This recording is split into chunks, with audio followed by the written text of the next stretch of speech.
आज देखते हैं 8 और 9 सितंबर 2024 का करंट अफेयर्स। देखिए 1 सितंबर से हम करंट की लगातार क्लास ले रहे हैं और कुछ दिन अगर बीच में छोड़ देते हैं तो 2 दिन का लगातार एक साथ करंट अफेयर्स शामिल है, क्योंकि 5, 6, 7 5 तारीख का हमने सिंगल दिया था और 6 और 7 के एक साथ दे दिए थे। अब 8 और 9 का करंट अफेयर्स आज देखते हैं। तो 8 तारीख को जो है विश्व फिजियोथेरेपी दिवस मनाया था और विश्व फिजियोथेरेपी दिवस जो है वर्ल्ड फिजियोथेरेपी फाउंडेशन के द्वारा मनाया जाता है और यह फाउंडेशन 1951 में 8 सितंबर को स्थापित किया गया था। यह ब्रिटेन का एक गैर लाभकारी संगठन है और यह दिवस पहली बार 1996 को मना। अब आता है कि इस बार जो 2024 में विश्व फिजियोथेरेपी दिवस की थीम क्या थी। देखिए हर दिवस की कोई ना कोई विषय होता है, कोई ना कोई थीम होती है, उस पर उस कार्यक्रम को आयोजित किया। इस बार 2024 की जो थीम है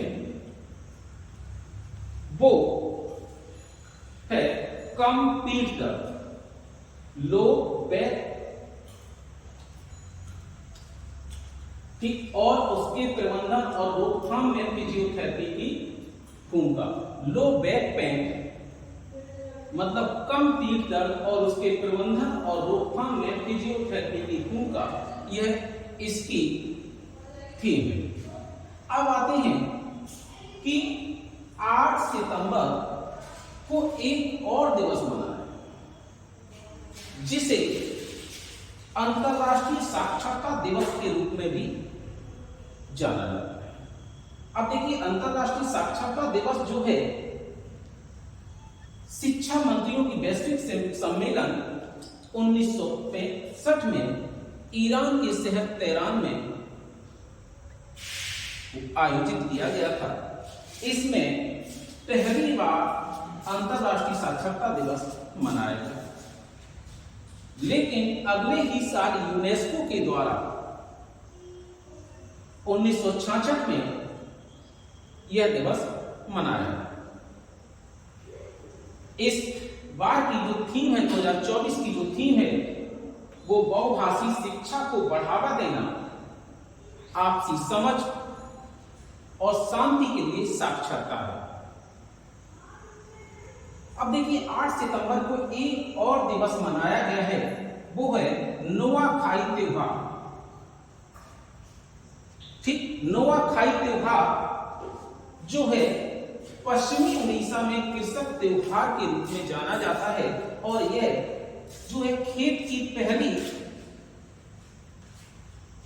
फसल जो होती है धान की फसल, उसके जो चावल होते हैं वो समलेश्वरी देवी को अर्पित किए जाते हैं। तो यह नुआखाई त्योहार जो है उड़ीसा में मनाया जाता है और खास करके पश्चिमी उड़ीसा के जिलों में मनाया जाता है और ये कृषक त्योहार है, यानी कि किसानों का त्योहार है। किसान बहुत इंपॉर्टेंट चीज है, कारण कि एक ऐसा वर्ग जो अभी 2 वर्षों से लगभग दिल्ली में हड़ताल पर भी बैठा हुआ है और इस पर बहुत चर्चा होती है, इसलिए त्योहारों के दिवस पर ध्यान दीजिए। और अब अगला है प्लास्टिक प्रदूषण के उत्पादन करता देश। अगला टॉपिक जो है प्लास्टिक प्रदूषण के उत्पादन करने वाले देशों में इस बार जो भारत है वो शीर्ष देश है, यानी कि विश्व में सबसे ज्यादा प्लास्टिक प्रदूषण उत्पन्न करने वाला देश जो है भारत है।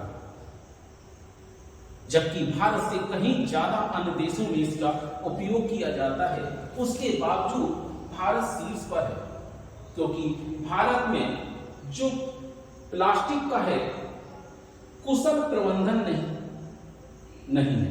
और कुशल प्रबंधन के अभाव में इसका प्रदूषण बढ़ता जा रहा है। हम लोग समझते हैं कि प्लास्टिक जलाने से खत्म हो जाएगी, जलाने से प्लास्टिक खत्म नहीं होती बल्कि प्लास्टिक प्रदूषण बढ़ता है।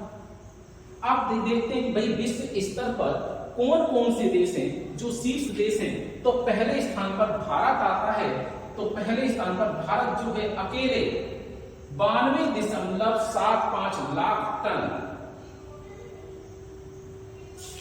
प्लास्टिक प्रदूषण उत्पादित करता है। दूसरे स्थान पर नाइजीरिया है, तीसरे स्थान पर इंडोनेशिया, चौथे पे चीन, पांचवें पे पाकिस्तान है। और जो नाइजीरिया, इंडोनेशिया और चीन मिलाकर के ये तीन जो देश मिलकर के जितना करते हैं उतना अकेले लगभग भारत करता है। तो चीन चौथे स्थान पर है जो किसी समय प्रदूषण उत्पादन करने में पहले स्थान पर। अब देखिए भारत 92.75 लाख टन उत्पादित करता है प्लास्टिक प्रदूषण, जबकि Nigeria 35.32 lakh ton, Indonesia 33.52 lakh ton, चीन मात्र 28.08 लाख टन, जबकि पाकिस्तान 25.67 लाख टन प्लास्टिक प्रदूषण उत्पादित करता है। जबकि वहीं देख लीजिए यूएसए जो है, जहां पर यूएसए और ब्रिटेन में प्लास्टिक की बहुत ज्यादा मांग है, उसके बावजूद यूएसए और भारत से क्षेत्रफल में लगभग 2.5 गुना बड़ा है, 3 गुना बड़ा है। इसके बावजूद ये 90वें स्थान पर है यूएसए, जबकि ब्रिटेन 135वें स्थान पर प्लास्टिक प्रदूषण के उत्पादन में।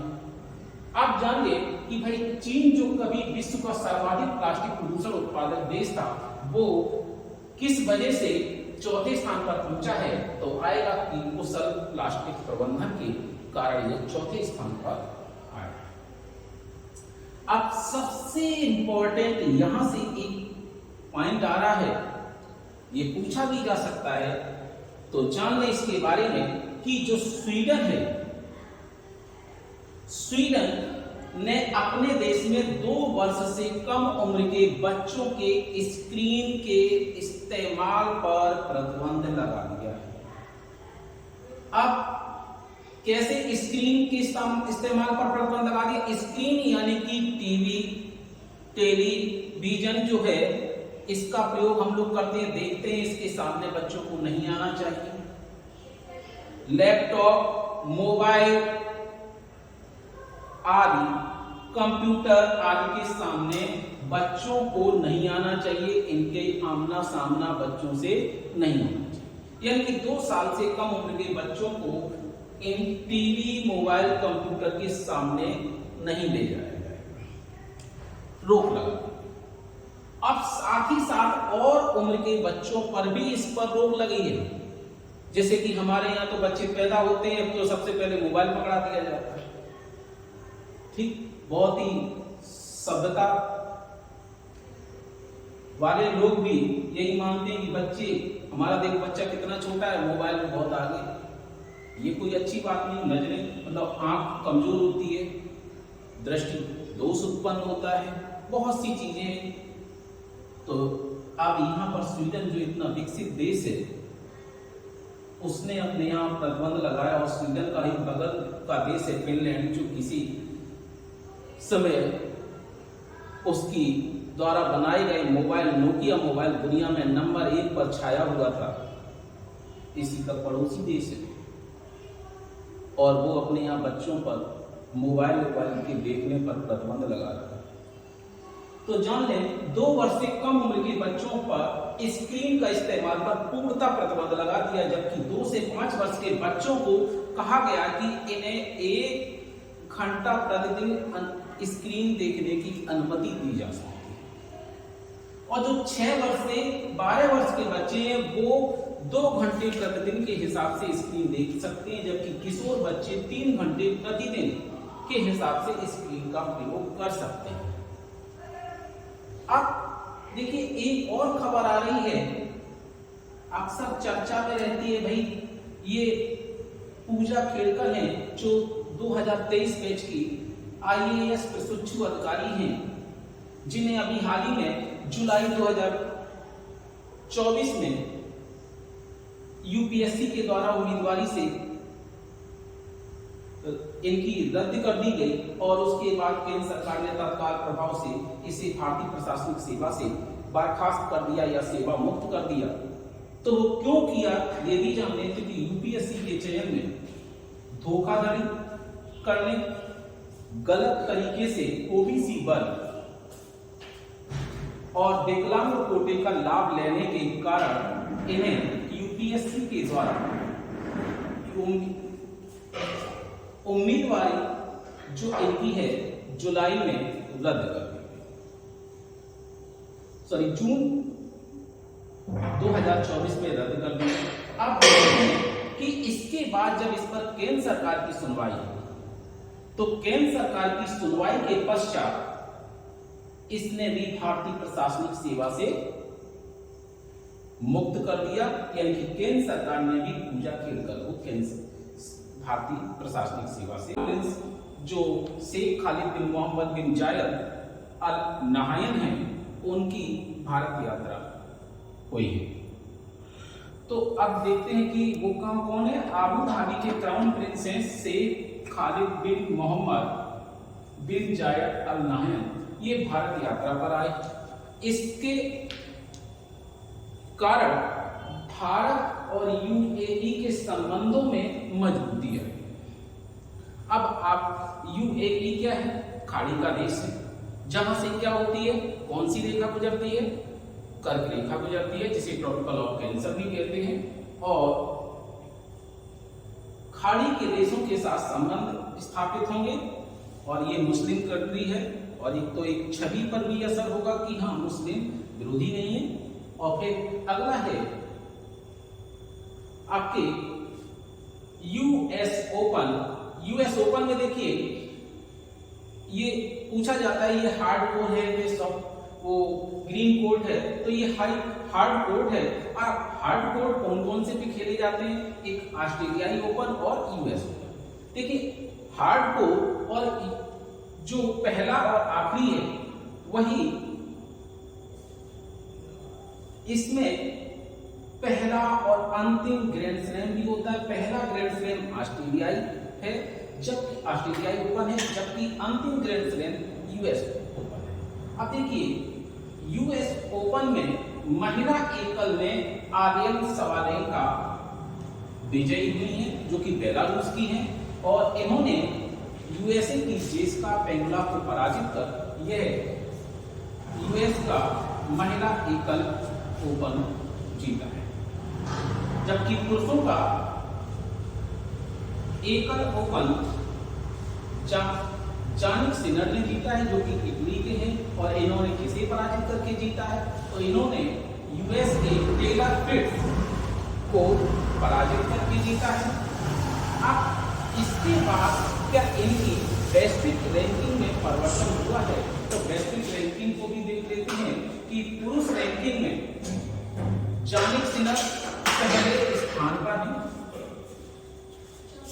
और अलेक्जेंडर ज्वेरेव दूसरे स्थान पर, तीसरे स्थान पर कार्लोस अल्काराज है, जबकि जोकोविक आपकी बार चौथे स्थान पर पहुंच गए हैं। आप आते हैं महिलाओं में पहले स्थान पर एगा स्वियातेक है और दूसरे स्थान पर आर्यन सवालेंका है, जबकि तीसरे स्थान पर जेसिका पेंगुला है। अब देखिए पेरिस ओलंपिक, जो पेरिस ओलंपिक में नवदीप सिंह जो हरियाणा के हैं इन्हें स्वर्ण पदक मिला है। यह भारत के द्वारा अंतिम पदक भी है। पहला पदक था अपनी लेखना का, वो भी गोल्ड था और अंतिम पदक है नवदीप सिंह का, वो भी गोल्ड पदक है। तो पहला और अंतिम पदक भारत ने गोल्ड से ही शुरुआत की और अंत भी। तो नवदीप सिंह हरियाणा की है। पुरुष भाला फेंक में इन्हें F41 स्पर्धा में यह पदक मिला है। अब हालांकि इन्हें रजत पदक मिला था, लेकिन ईरान के बेद स्याह सादे जो स्वर्ण पदक प्राप्त किए थे उनको अयोग्य घोषित कर दिया गया था, जिसकी वजह से अब नवदीप सिंह का रजत पदक स्वर्ण पदक में बदला। एक दूसरी है सिमरन जो गाजियाबाद अर्थात यूपी की हैं। इन्हें महिलाओं की 200 मीटर T20 दौड़ में कांस्य पदक प्राप्त हुआ है। एक है नागालैंड के जो जम्मू कश्मीर में अपने पैरों को खो दिया था, एक विस्फोट हुआ था, तो वहां पर यह कार्यरत थे उस समय पुलिस सेवा में। तो जान गए इनके बारे में कि इन्हें गोला फेंक या शॉट पुट में F57 स्पर्धा में कांस्य पदक। अब देखिए 17वां पेरिस ओलंपिक 2024 जो है, ये एडिशन देखा जाए तो 17वां है। कब से कब शुरू हुआ? 28 अगस्त से 8 सितंबर 2024 को ये चला है। और इसमें वैश्विक दृष्टि पे देखे जाए तो 4463 एथलीट शामिल हुए हैं, जो 549 इवेंट में 12 खेलों में शामिल हुए। अब आते हैं भारत में कितने शामिल हुए, तो भारत में 84 एथलीट शामिल हुए हैं जो कि 12 खेलों में खेले हैं, और इसमें कुल 32 महिलाएं और 52 पुरुष थे। अब आते हैं कि इसमें क्या सर्वाधिक पदक विजेता कौन है, तो इस ओलंपिक में सबसे ज्यादा पदक चीन की तैराक बाई जियांग ने जीते हैं, जो कि 7 स्वर्ण पदक इन्होंने प्राप्त किए। अब 7 स्वर्ण पदक इन्होंने प्राप्त किए हैं, तो ये भी जान लें कि इस पेरिस ओलंपिक का आदर्श वाक्य क्या है, तो आदर्श वाक्य भी जान लें कि इसका आदर्श वाक्य है स्पिरिट इन मोशन, यानी कि गति में आत्मा। और इस पेरिस ओलंपिक के जो ध्वजवाहक हैं, जो उद्घाटन समारोह के ध्वजवाहक हैं, सुमित अंतिक और भाग्यश्री जाधव थे, जबकि समापन समारोह के ध्वजवाहक हैं हरविंदर सिंह और प्रीति। इस बार जो ओलंपिक पदक की जो पदक सूची है, उसमें पहले स्थान पर चीन, दूसरे पर ब्रिटेन, तीसरे पर यूएसए है, और जबकि भारत इस बार 18वें स्थान पर। तो चीन ने कुल 220 पदक जीते हैं, जिसमें से 94 स्वर्ण, 76 रजत और 50 कांस्य पदक हैं। टोटल कुल मिलाकर के 220 हैं।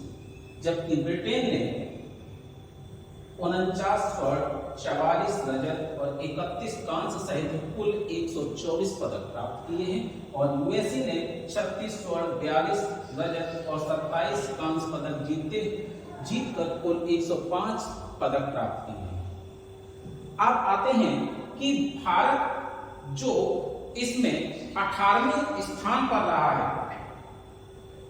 उसने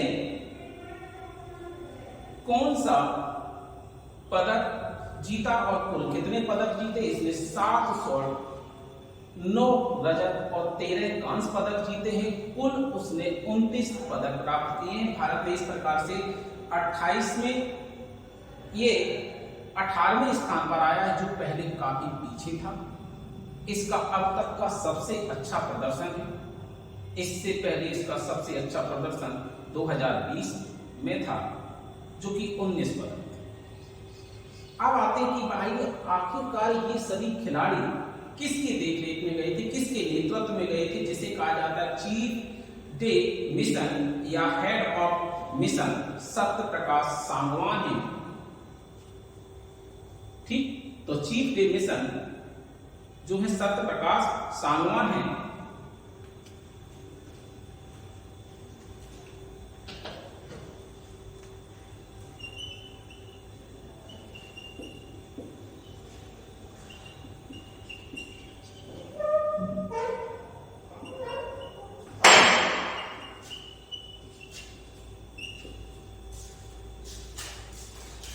सत्य प्रकाश सांगवान, इनके नेतृत्व में दल गया। तो आप लोगों को वीडियो पसंद आए लाइक शेयर सब्सक्राइब जरूर करिएगा।